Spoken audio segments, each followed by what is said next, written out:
Aujourd'hui, je vais vous parler du médicament qui a le plus fait parler de lui. Mais non, c'est pas tabou. Il est à l'origine du plus gros scandale sanitaire de l'histoire. Ah, d'accord, ouais. Connu sous le nom de Mediator, ce médicament aura marqué toute une génération de patients. Je vous emmène avec moi dans un nouvel épisode de l'apothicaire pour étudier le Mediator.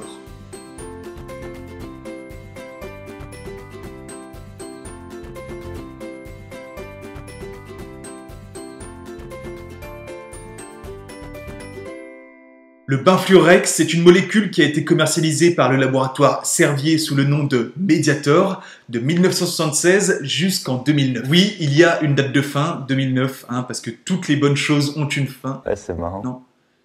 Non, c'est pas adapté comme blague. T'es un connard. Regardez la structure du Benfluorex. C'est bon, vous l'avez bien en tête. Maintenant, je vais vous montrer deux substances toxiques, l'amphétamine C'est pareil, c'est les mêmes quoi. Ça n'a pas le même nom, mais c'est les mêmes. et la norfenfluramine. Exactement les mêmes. Bon, vous l'avez compris, dès le départ, les ressemblances entre toutes les molécules, ça sent pas bon. Ça va péter. Malgré ça, le Mediator arrive quand même sur le marché en 1976 et était indiqué pour les diabétiques de type 2 en surpoids, c'est ce qu'on appelle des diabètes gras. En fait, le Benfluorex, donc la molécule du Mediator, permet d'améliorer le métabolisme des graisses et des sucres et augmente la sensibilité à l'insuline. Donc c'est vraiment super pour les diabétiques. Mais il y a une propriété en fait anorexigène, ce qui veut dire qu'il coupe la faim. En fait à la base c'était ça, l'unique indication c'était pour améliorer l'état de santé des diabétiques, sauf que petit à petit l'usage va être détourné et va être prescrit à n'importe qui est désireux de perdre un petit peu de poids. Et le problème, c'est que quand on prescrit un médicament en dehors des recommandations, eh bien, on n'est pas sûr des effets, on n'est pas sûr de l'efficacité, on n'est pas sûr non plus des effets indésirables que cela peut engendrer. Et bien sûr, évidemment, les médecins ne se vantaient pas des effets indésirables qu'ils observaient. Ah oui, évidemment, quand tu sais que ce que tu fais n'est pas très légal, quand tu ne prescris pas ton médicament dans les recommandations, tu vas pas aller te vanter auprès du ministère en mode « Excusez-moi,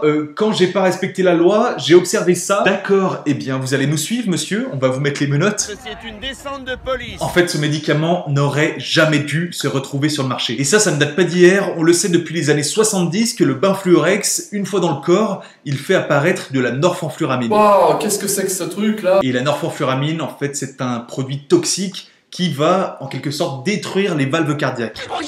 Ce qui va entraîner, par exemple, des problèmes, des affections au niveau pulmonaire ou cardiaque. Dès 1971, donc avant la commercialisation du Mediator, une étude montre le lien entre l'hypertension artérielle pulmonaire et l'administration de Benfluorex. En 1974, une autre étude montre que les propriétés anorexigènes, donc celles qui font perdre du poids, sont en fait dues à la norfenfluramine. Peu importe, malgré ces avertissements, le Mediator arrive sur le marché en 1976 et est indiqué pour les personnes atteintes d'hypertriglycéridémie, très dur à dire, et les personnes atteintes de diabète de type 2. À partir des années 80, les preuves s'accumulent, le lien est de plus en plus mis en évidence entre Benfluorex, norfenfluramine et hypertension artérielle pulmonaire.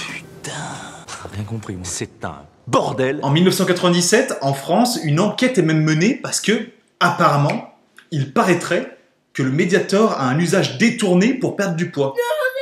Dites-moi pas que c'est pas vrai. Vous le saviez, vous ? Vous le saviez ? Ce serait plus d'un tiers des prescriptions qui ne respectent pas les recommandations. À la boulette. Le Benfluorex est carrément retiré du marché en Suisse, alors qu'en France, on dit « Eh, c'est pas bien, c'est arrêté, hein !» Qu'est-ce que tu fais? Mais t'es pas net, non? On met en garde et on se dit « Bon bah les gens, on les a prévenus, ils vont comprendre. » Non. Scientifique. Le médicament sera progressivement retiré de tous les marchés, si bien qu'en 2006, il ne sera plus commercialisé que dans 3 pays, le Portugal, Chypre et la France. Les enfants de la patrie. En 2009, l'épidémiologiste Catherine Hill va envoyer un courrier à l'Agence française du médicament pour leur dire en gros « Eh oh, y a quelqu'un là? Eh oh, ouvrez les yeux! Oh !» Enfin, elle dit pas exactement ça, elle dit plutôt « Il y a un signal particulièrement clair entre la prise de Benfluorex et les valvulopathies. » Moi, j'ai traduit ça comme ça, mais je pense que ça veut globalement dire pareil. Elle juge très peu prudent d'attendre pour agir. Qu'est-ce qui pourrait arrêter ce médicament? Une femme, Irène Franchon, qui estime que 70% des personnes qui souffrent de valvulopathie inexpliquée ont pris du Mediator. Elle demande une évaluation réelle de ce produit. Résultat, le 12 novembre 2009, l'autorisation de mise sur le marché du Mediator est suspendu. Finito. En 2010, le groupe Servier qui commercialise ce médicament déclare « À ce jour, aucun lien de causalité directe n'a été démontré entre la prise du médicament et les valvulopathies. » De son côté, l'agence européenne donnera un avis qui établit définitivement le lien entre le Benfluorex et les valvulopathies. Irène Franchon, elle, décide de mener une guerre à Servier. Maintenant, ça va chier. Et publie un livre qu'elle appelle « Mediator 150 mg ».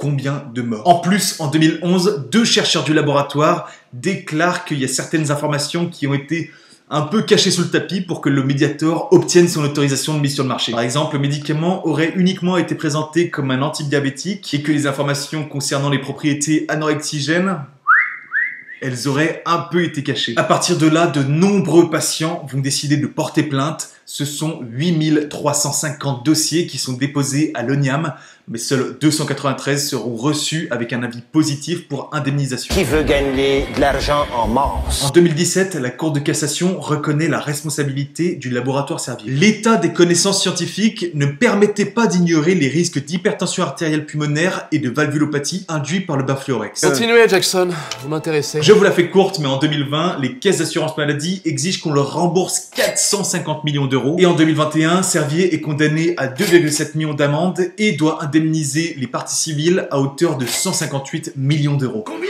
L'agence du médicament, quant à elle, la NSM, est condamnée à 303 000 euros d'amende. Servier a fait appel à cette décision de justice, à cette condamnation, et cela donnera lieu donc à un second procès. Je me permets de vous conseiller d'aller voir la première vidéo que j'ai consacrée au laboratoire Servier, parce que cette vidéo-là, elle l'a fait passer un petit peu pour les grands méchants, mais tout n'est pas si clair dans cette histoire. Je vous conseille d'aller voir la première vidéo où je dévoile un petit peu les dessous de table, les conflits d'intérêts, tout ça. Allez voir la première vidéo. Servier, ils se sont sentis un petit peu manipulés dans cette histoire parce que tout le monde les a pointés du doigt, tout le monde les a critiqués, tout le monde les faisait passer pour les grands méchants, alors que ce n'étaient pas les seuls dans cette histoire. Eux, en fait, ils fabriquaient le médicament, mais à côté de ça, il y avait les médecins qui prescrivaient mal le médicament. Il y a l'ANSM qui, en gros, a laissé l'affaire se découler alors qu'ils étaient probablement au courant de ce qui se passait. Et c'est d'ailleurs leur rôle de surveiller comment les médicaments sont utilisés. Il y a aussi des politiques qui sont mouillés. Bref, c'est vraiment une histoire de conflit d'intérêts entre tout le monde. Mais bon, les conflits d'intérêts dans ce secteur, ce n'est pas non plus nouveau. Mais là, cette histoire a vraiment permis de mettre en lumière devant tout le monde les conflits d'intérêts entre l'industrie pharmaceutique, les médecins, les autorités, les politiciens. Bref, c'était un trop grand scandale pour rester caché. C'est assez difficile à estimer, mais on pense que le Mediator aurait causé entre 500 et 2000 décès en 30 ans et 3500 hospitalisations. Si cette histoire au sujet du Mediator vous a intéressé, je ne peux que vous conseiller d'aller voir la première vidéo au sujet du laboratoire Servier. Il y a encore de nombreuses choses à apprendre sur cette affaire. Si cette vidéo vous a plu, n'oubliez pas, petit j'aime, petit commentaire, on s'abonne à la chaîne YouTube. Ça me fait vraiment plaisir et vous savez, ça m'aide énormément pour le développement de la chaîne. On se retrouve très vite dans une prochaine vidéo. À bientôt!